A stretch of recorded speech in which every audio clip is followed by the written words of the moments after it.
In a quiet Florida neighborhood, where palm trees sway gently and the hum of daily life is usually undisturbed, a story unfolded that would shake the community to its core. Here, two lives, separated by a thin wall and years of difference, collided in a moment of irreversible tragedy. Ajike Owens, a 35-year-old black mother of four, was the heart of her family. She was a source of strength, laughter, and love for her children, guiding them through life's challenges with warmth and resilience. Her devotion to her children was evident in every embrace, every bedtime story, and every moment spent together. She worked hard to provide a safe, nurturing home. Their laughter and playful shouts filled the field beside their apartment, echoing the innocence of childhood and the bonds of family. But what brought joy to the Owens family became a source of tension for others. The simple act of children playing outside, a scene so common in neighborhoods everywhere, began to stir unease. Next door lived Susan Lorincz, a 58-year-old white woman who watched the children from her window, her patience wearing thin with each passing day. To Lorincz, the children's presence felt like an intrusion on her peace. Her frustration simmered, growing into resentment as the days went by. She began making repeated calls to the sheriff, reporting the noise and disturbances, hoping for intervention that never truly came. On June 2, 2023, the simmering conflict finally boiled over. The spark was a child's electronic tablet, an everyday object that became the center of a storm. Lorincz took the device from one of Owens's children, escalating the situation from annoyance to direct confrontation. Words were exchanged, tempers flared, and the feud that had simmered for months suddenly erupted into a heated argument at the apartment doorstep. Owens, unarmed and accompanied by her young son, decided to confront Lorincz directly, hoping to resolve the dispute and retrieve her child's tablet. She knocked on Lorinc's door, her son by her side, seeking a peaceful resolution to a conflict that had gone too far. But instead of a conversation or an apology, there was only silence and mounting tension behind the closed door. Suddenly, Lorincz fired a shot through the closed door, a single act of violence that would change everything. The bullet struck and killed Ajike Owens instantly, all while her young son stood by, forced to witness a moment no child should ever see. In a matter of seconds, a neighborhood dispute became a devastating homicide. A mother's life was lost, and the echoes of that night would haunt the community. The community gathered in shock and mourning, struggling to comprehend how a disagreement could end in such senseless violence. The story of Ajike Owens became a stark lesson in the cost of unchecked anger, fear, and the failure to see one another as neighbors. The perfect neighbor, once a symbol of warmth and community, was gone. Her absence a painful reminder of what was lost. In her place, a tragedy remains, one that will haunt everyone involved and serve as a somber call for empathy, understanding, and change. This film doesn't use actors or staged reenactments. It makes you an eyewitness to real events as they unfold. Every moment is captured as it happened, immersing you in the raw, unfiltered reality of the story. Director Geeta Gandbhir constructs the film entirely from authentic footage: police body cams, interrogation tapes, news clips, and cell phone videos recorded by bystanders. Each piece of footage is a window into the truth, offering perspectives that scripted scenes simply can't provide. We witness officers arriving at the scene, neighbors gathering in shock and grief, and the confusion and heartbreak that follow in the wake of tragedy. The camera doesn't shy away from the pain or the chaos, it brings us face to face with it. The raw, shaky camera work puts us right in the middle of the action, making the tragedy feel immediate and real. You can almost feel the tension in the air, the uncertainty, and the fear. In the stark, unembellished setting of the interrogation room, we watch Susan Lorinc's every move as she tries to control the narrative, her anxiety and determination visible in every gesture. Her words, her pauses, and her body language reveal more than any scripted drama could. The camera lingers on her expressions, capturing the subtle shifts that speak volumes about her state of mind. The film also weaves in news reports and protest footage, showing the community's outrage and the public's demand for answers. We see the ripple effects of the incident as people gather to mourn, protest, and seek justice. Home security cameras provide silent, objective glimpses of the moments before the shooting: quiet streets, everyday life, and then, in an instant, everything changes. These silent witnesses capture the calm before the storm. By assembling these fragments, each one a piece of the puzzle, the documentary creates an undeniable record of what happened. The timeline unfolds with precision, leaving little room for doubt or speculation. There's no filter, just the unvarnished truth, presented exactly as it was captured. The film refuses to look away or soften the blow. The result is a mosaic of reality, forcing us to confront the facts head-on. Each clip, each angle, adds depth and complexity to the story. It's not just a story, it's evidence, proof that demands to be seen and considered. The film challenges us to look closer, to question, and to understand. And it's impossible to look away, because what's on screen is not fiction. It's the undeniable, often uncomfortable reality.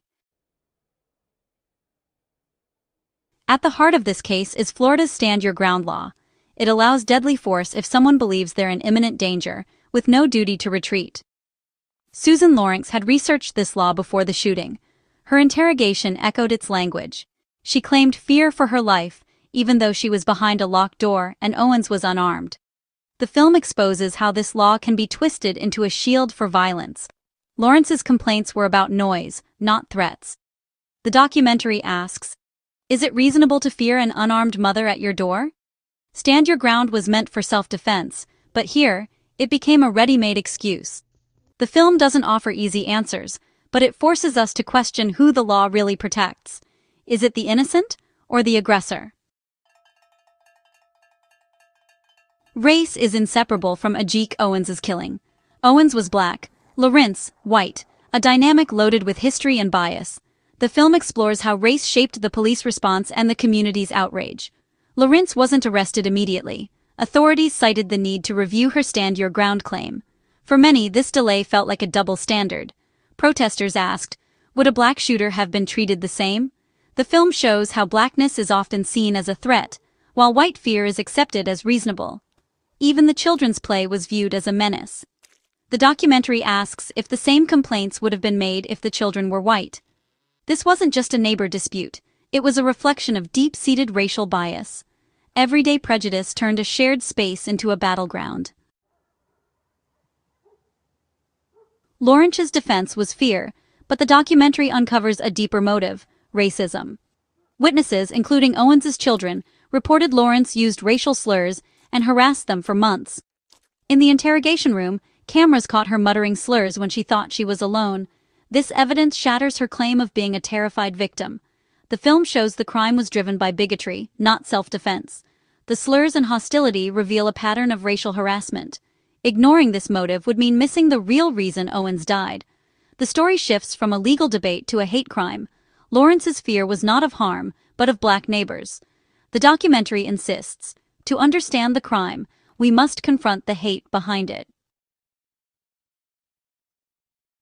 After a wave of public outcry and a thorough investigation, Susan Lorincz was ultimately charged with manslaughter, not murder. The decision to pursue manslaughter rather than a more severe charge sparked heated debate and drew national attention to the case.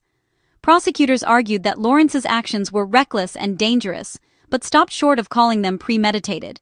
They emphasized that while her choices had devastating consequences, there was no clear evidence of intent to kill. Many in the community felt the charge was too lenient, believing that justice demanded a harsher penalty. Yet, prosecutors explained that manslaughter was the most realistic path to a conviction, given the available evidence and legal standards. The trial itself revealed the full, painful story. Children's testimony painted a vivid picture of the night. Body cam footage captured the immediate aftermath, and Lawrence's own words were scrutinized in court. The prosecution methodically dismantled Lawrence's Stand Your Ground defense, arguing that there was no real threat to her safety and that her response was grossly disproportionate. The defense tried to portray Lorincz as a frightened woman acting out of fear, but the evidence and witness accounts told a different, more troubling story.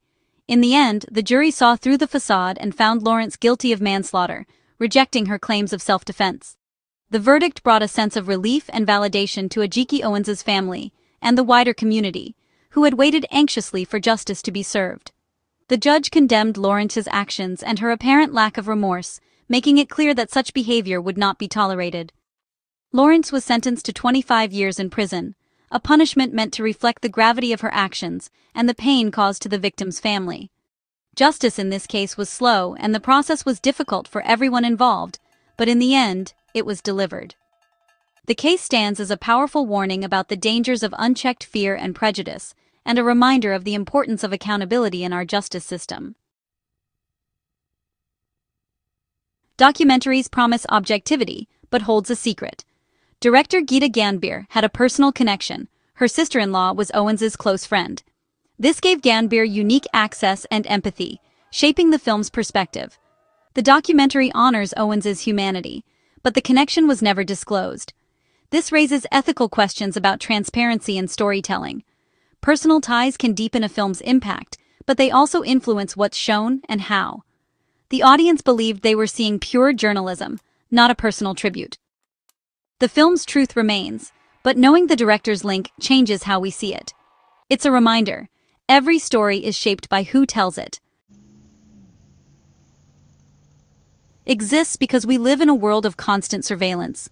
Cameras capture our most private and traumatic moments, which can be repackaged as entertainment. Is it right to watch a family's tragedy on Netflix? The footage is real, so is the pain. By watching, we risk becoming consumers of suffering. Yet seeing these stories is necessary. The film forces us to confront racism, gun violence, and justice in a way words alone cannot. Our intentions matter. Are we seeking understanding, or just a thrill? The documentary doesn't answer for us. It challenges us to be thoughtful viewers. Behind every frame is a real family and a real loss. We must watch with empathy, not detachment. Should we watch stories like this? Argues yes, because it reflects who we are. The film holds up a mirror to America, exposing racism, flawed laws, and the consequences of fear. These tragedies aren't random, they're the result of a broken system. Stand your ground, police bias, and everyday prejudice all converged that night. Justice isn't automatic, it must be demanded. Community protests made sure Owens's death wasn't ignored. The film empowers us to bear witness and demand change. It questions whether laws that allow shooting through doors make us safer or more fearful. Documentaries like this keep injustice from fading into silence. They give victims a voice and force us to remember. To look away is to let these patterns repeat. Ajike Owens' story is not just hers, it's America's.